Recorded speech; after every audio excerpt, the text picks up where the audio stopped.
저희가 시설 대여에 대해서 이 전문 업체에 위탁을 하기 전에는 저희가 이 업무에 대한 일정 관리라든가 이런 부분에 대한 게 그 직원이 직접 수기로 그 해당 부서하고 직접 연락을 해서 일정을 잡고 또 조율을 하는 문제가 있다 보니까는 그 부분에서 체계적으로 그 시설물을 관리하는데 어려움이 많았었어요.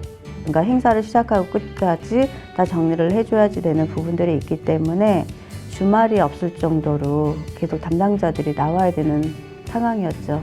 업무의 피로도도 되게 많았던 것 같아요. 특히 강의실 내관이나 이런 부분들은 매번 전화해서 사용 여부나 수업이 언제 몇 시에 있는지 이런 여부들을 계속 확인을 했었어야 되는 상황이었는데, 뭐 강의실이면 강의실, 어떤 뭐 체육시설이면 체육시설, 뭐 이런 부분들에 대한 거를 한눈에 일목요연하게 그 시설 대여 현황을 파악하기가 어려웠어요. 그래서 그런 부분들에 대해서 이제 그 구성원들의 좀 민원들이 많이 제기가 됐었습니다.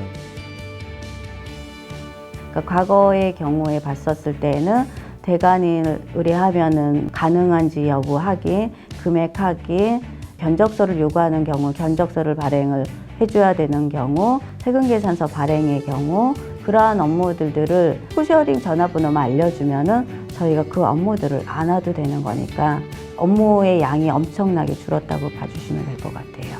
사용료나 뭐 대관료나 이런 부분들에 할인을 요구하는 경우들이 있어요. 그 부분들을 정리하는 게 쉽지도 않았었고, 어떤 계약에 의해서 그 부분에 대한 게 다 공지가 나가다 보니까는 구성원들도 이 부분에 대한 거는 적정 임대료를 내고 활용을 해야 된다, 대여를 해야 된다는 걸 다 인지하게 됐고, 근무 시간 외에 대관으로 인해서 주 52시간 근무가 문제가 됐거든요.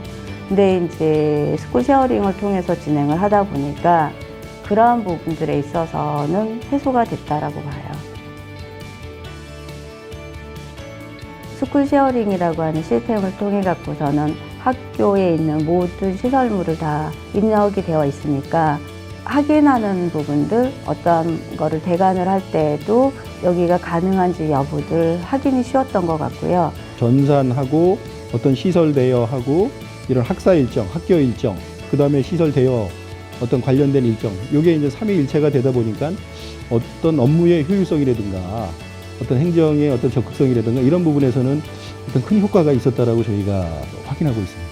그 학생들이나 교수님들이나 어떤 직원 선생님들 같은 경우에도 시설 사용에 대한 어떤 신뢰성 부분에 대한 어떤 제고, 그 다음에 일정에 대한 어떤 신뢰감, 이런 부분들에 대한 게 많이 높아졌고요.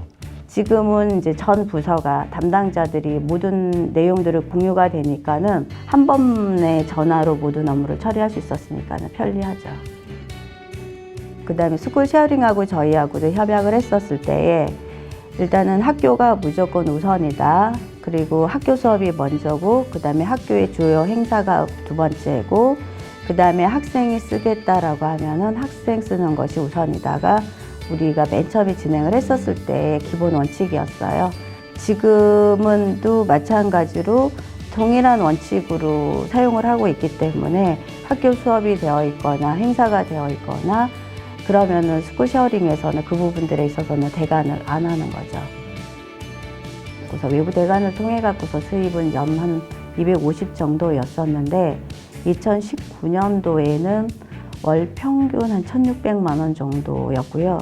지난 8월에 방학 기간에는 연 2천만 원 정도가 학교의 순수 수익이었어요. 그러니까 스쿨 쉐어링의 수수료를 제외한 학교 수입이 그 정도 늘어서 10월달 개교기념 행사 때 학교의 재정 지원에 총무인사팀이 기여를 했다. 그래서 이제 저희가 수상을 받았습니다. 스쿨 쉐어링에서 더 전문적인 어떤 그 분석 틀을 가지고 와서 어떤 유휴 공간에 대한 거, 그리고 활용 방향에 대한 거, 이거를 다 같이 협의를 해주셨어요. 저희가 올해 11월까지 어떤 매출 규모 같은 경우에는 전년도에는 한 2천만 원, 연간 2천만 원 정도를 했었어요. 근데 이제 올해 같은 경우에는 3월부터 어떤 11월 초까지 기준으로 하면은 매출 규모가 한 2억이 넘기 때문에 거의 10배 이상 그 어떤 매출의 그 상승 효과를 가져오지 않았나. 어떤 이런 부분에 대한 거는 저희가 직접 대여에서는 상상할 수 없었던 어떤 그런 부분이라고 저희가 생각을 합니다.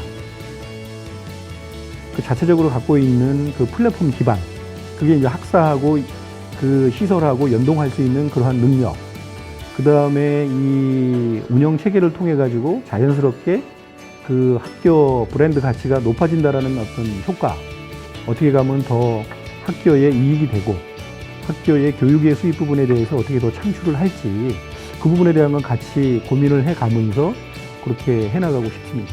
이제 학교도 조금은 변화는 필요하다라고 봐요.